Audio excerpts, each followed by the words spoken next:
Thursday morning.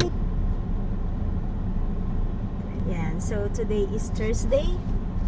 Meron kaming gaganaping Panauhui. It means Panau means family.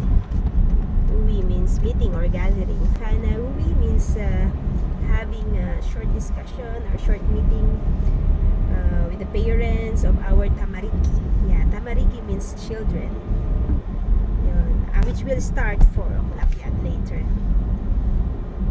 So dito napaka-strict nila sa time. Pag sinabi mong 4:05, talagang 4:05 sharp dapat mag-start. Yun. Napaka-importante rito na kahit minuto, lalo na pag staff meeting kami, pag sinabing 8 o'clock matatapos, 8 o'clock tapos na. Yun, ganun talaga.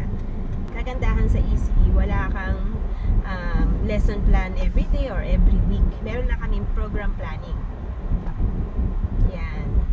So, pag uwi ng bahay, wala ka nang gagawin iba pang trabaho.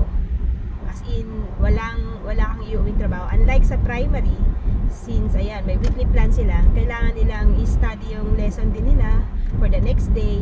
So, yung iba, naabot na ng late night, nagpe-prepare sila ng lesson. So, puyat din sila pag-prepare ng lesson nila for the next day. Lalo na yung mga bagong teacher, syempre, hindi pa master yung curriculum. So, yun. Para sa akin, mas madali sa akin yung ECE teacher kasi nga, less ang preparation, less ang paperworks. Pag uwi mo sa bahay, wala ka nang gagawin. Relax ka na lang.